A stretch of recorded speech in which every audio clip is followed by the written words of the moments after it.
Meditative wings में आप सभी को मेरा नमस्कार है। कैसे हैं आप?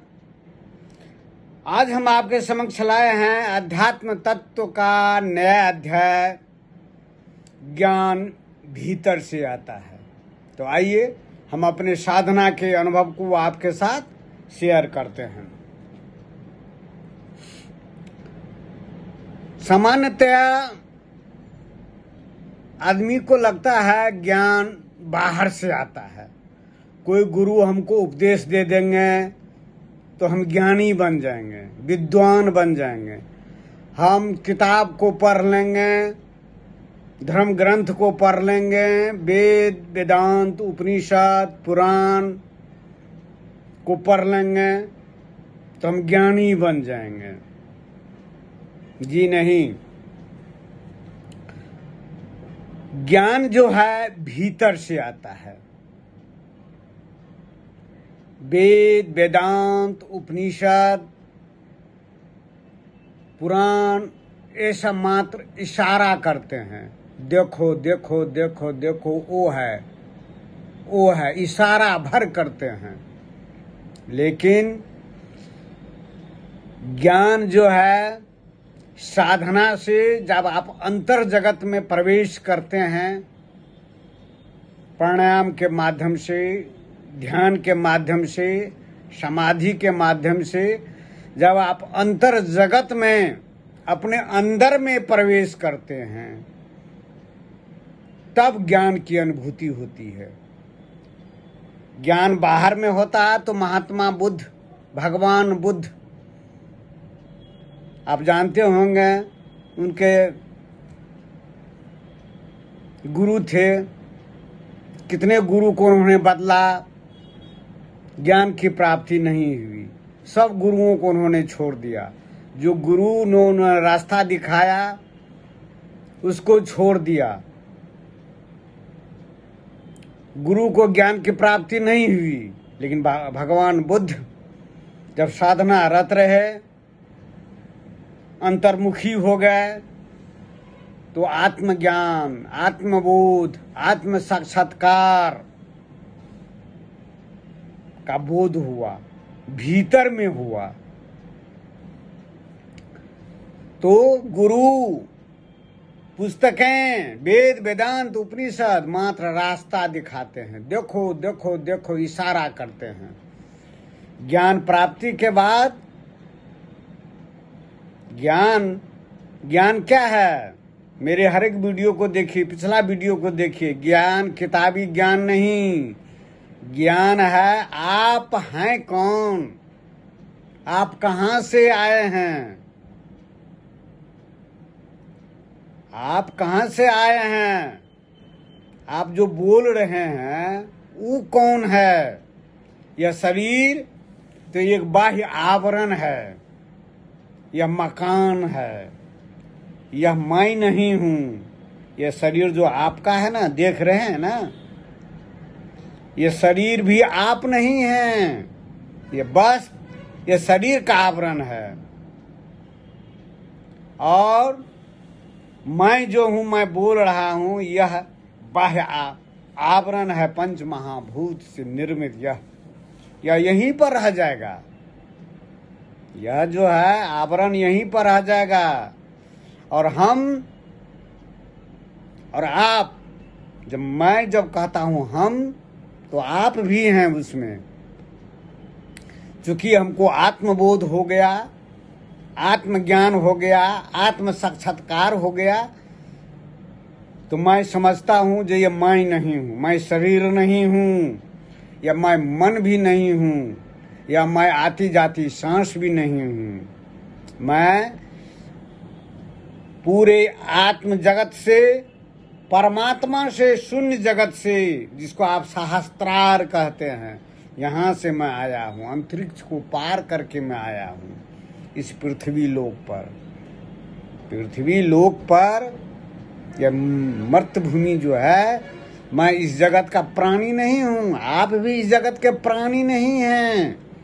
आप अंतरिक्ष को पार करके, स्वर्ग लोक को भी पार करके, सूक्ष्म जगत को भी पार करके शून्य भवन से आए हैं, सहस्त्रार से आए हैं, और सहस्त्रार से यह पंच महाभूत भी आया है, यह आवरण बन गया, हम इसमें प्रविष्ट हो गए।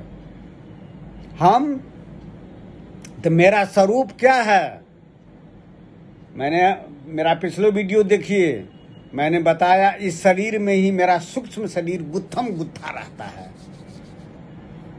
इस शरीर जो बाह्य आवरण है, इसी में जो सूक्ष्म शरीर जो है गुत्थम गुत्था रहता है।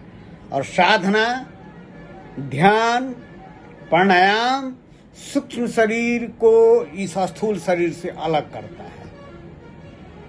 और योगी, महायोगी, साधक अपने साधना के बल से सूक्ष्म शरीर को इस स्थूल शरीर से अलग कर लेता है। और अंत समय में जब वो अपने मृत्यु को भी जान जाता है, जो मेरी मृत्यु कब होगी, वह मृत्यु को भी निश्चित कर लेता है, अपने मृत्यु को भी आगे पीछे कर लेता है। कोई नहीं कर सकता है, लेकिन योगी, महायोगी, परम योगी, महर्षि अपने मृत्यु को भी आगे पीछे कर लेता है, क्योंकि वह महाकाल बन जाते हैं, कालजयी हो जाते हैं। तो उस सूक्ष्म शरीर को इस स्थूल शरीर से अलग कर लेते हैं और फिर अपने शून्य भवन स्वर्ग लोक को भी पार करके, स्वर्ग लोक, मेरे पिछले वीडियो को देखिए, स्वर्ग लोक भी काल के अधीन है, उसमें भी काल का प्रभाव है। वहां पर गति है, गति रही तो आकृति बनती है, वहां से भी पुनरावर्तन होता है पृथ्वी लोक पर। फिर कर्म करते हैं, फिर वह स्वर्ग लोक जाते हैं। वो परम धाम नहीं है, भगवान श्री कृष्ण ने जो कहा है, यह सहस्त्रार शून्य भवन और गति अवस्था ही परम धाम है। मैं वहां से आया हुआ हूँ, मैं इस जगत का मैं प्राणी नहीं हूँ, मैं अंतरिक्ष को पार करके उस अगति से परम धाम से आया हुआ हूँ। और साधना यही सिखाती है। तो मेरा विषय है, ज्ञान जो है वह भीतर से आती है, अंदर से आती है, आत्म जगत से आती है, या सहस्त्रार से आती है। जब साधना के बल पर सब चक्र का भेदन कर लेंगे, मूलाधार, स्वादिष्ठान, मणिपुर, अनाहत चक्र, विशुद्धि चक्र, यह अंतरिक्ष है, इसको पार करके यह जो है भ्रिकुटी, अज्ञा चक्र, यह स्वर्ग लोक है, या ब्रह्मा का निवास स्थल, सभी देवी देवताओं का निवास स्थल है ये। और उसको पार करके तब जो है सहस्त्रार में, शून्य भवन में अतिक्रमण करते हैं योगी, महायोगी। तो और इस शरीर का स्ट्रक्चर क्या है, मेरे पिछले वीडियो को देखिए, मैं विस्तार में नहीं जाना चाहता हूँ, मेरा वीडियो लंबा हो जाता है। इसीलिए जो इस शरीर का स्ट्रक्चर क्या है मैं संक्षेप में बता रहा हूँ। अन्नमय कोश, जो अन्न से बना हुआ है मेरा शरीर, अब प्राणमय कोश उसके ऊपर है, यह सांस से बना हुआ है। प्राणमय शरीर जिसको कहते हैं, प्राणमय शरीर। उसके बाद मन आता है, मन सूक्ष्म है, या प्राण से ही जो है बना, जो है उसकी उत्पत्ति हुई है। मनोमय कोश, मनोमय शरीर। और फिर विज्ञानमय कोश, ज्ञान विज्ञान जो साइंटिस्ट सब होते हैं ना, ज्ञान विज्ञान सब वही विज्ञानमय कोश से होता। वहाँ पर पहुँचने पर वैज्ञानिक सब जितने जो है रिसर्च करते हैं, जितने भी ज्ञान आते हैं वहाँ से आते हैं, विज्ञानमय जगत से। और फिर उसके बाद है सहस्त्रार, आनंदमय कोश। वहाँ पर ज्ञान भी विलुप्त हो जाता है। विज्ञान के बाद ही सहस्त्रार है आपका। ज्ञान के भी पहुंच नहीं है, ज्ञानातीत अवस्था है, मनातीत अवस्था है, तत्वातीत अवस्था है, बुद्धि भी नहीं है, आकृति भी नहीं है, कुछ भी नहीं है, देवी देवता भी नहीं। देवी देवता भी वहां पर पहुंचने के लिए साधना करते हैं, देखते नहीं हैं। महादेव जी भी साधनारत रहते हैं। किसका ध्यान करते हैं? यही शून्य भवन का, शून्य परमात्मा का ध्यान करते हैं, शून्य का। जो सर्वव्यापी है, सर्वज्ञ है, सर्वशक्तिमान है, सभी में है, हम में है, आप में है, जीव जगत में है, वनस्पति में है, सब में है, उसी का ध्यान करते हैं। श्री हरि विष्णु भी योग निद्रा में रहते हैं, क्षीर सागर में शेषनाग के शैया पर लेटे हुए रहते हैं। किसका योग निद्रा करते हैं? इसी शून्य भवन का। अब ब्रह्मा भी, जो स्वर्ग लोक का मालिक है ब्रह्मा, ब्रह्मलोक कहते हैं ना, माला जपते रहते हैं। किसका? यही शून्य का, परमात्मा का। तो ज्ञान जो आता है यहां से आता है, शून्य जगत से आता है। जब आपको समाधि परिपक्व हो जाएगा, समाधिस्थ हो जाइएगा, निर्विकल्प समाधि हो जाइएगा, निर्विकल्प समाधि में स्थापित हो जाइएगा, अस्थिरत प्राप्त हो गई, तब ज्ञान होगा। तब तो आपको किताब का भी पढ़ने लिखने किसी की जरूरत नहीं पड़ेगी।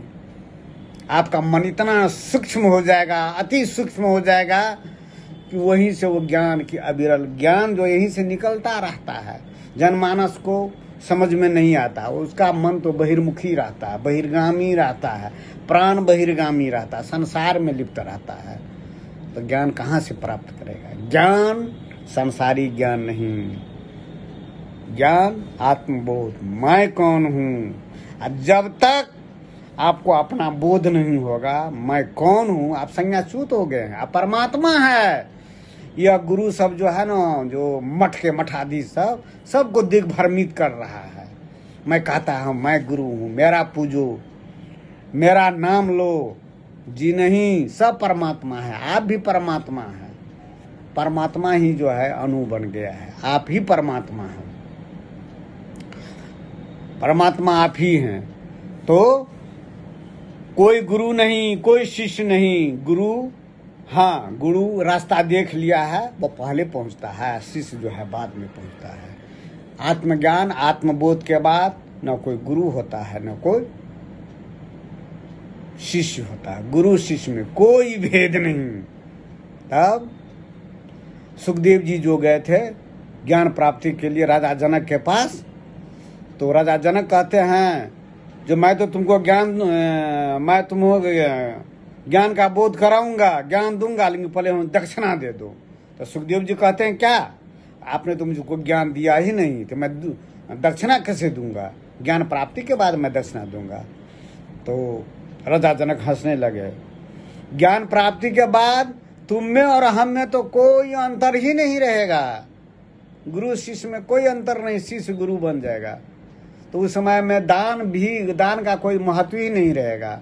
इसलिए हमको गुरु दक्षिणा दे दो शुरू में।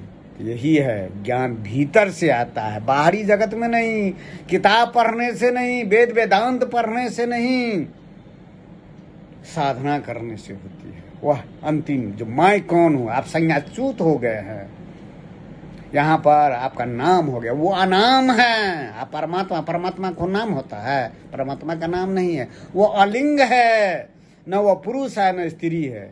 वहां से जो नीचे उतरता है शून्य से, परमात्मा से, तो परमात्मा ही विभक्त हो गया है पुरुष और स्त्री में, काली जगधात्री में, विष्णु और लक्ष्मी में, महादेव और पार्वती में विभक्त हो गया है, पुरुष और प्रकृति में, ब्रह्म और माया में। जब वहां से आता है नीचे विभक्त हो जाता है, लेकिन वहां पर एक है। तो यही है, ज्ञान प्राप्ति के बाद तब आपको बोध होगा मैं परमात्मा ही हूँ। ऐ महात्मा ब्रह्म, मैं ही परमात्मा हूँ, मैं ही ब्रह्म हूँ, मैं ही ब्रह्म हूँ, अहम ब्रह्मास्मि। तो ज्ञान भीतर से आता है, लेकिन साधना करने पर प्राप्त होती है, किताब पढ़ने से नहीं। किताब एक इशारा है, वेद वेदांत उपनिषद एक इशारा करता है। तो आज इतना ही, फिर दूसरा दिन हम नया अध्याय को लेकर के आएंगे। तब तक नमस्कार, धन्यवाद।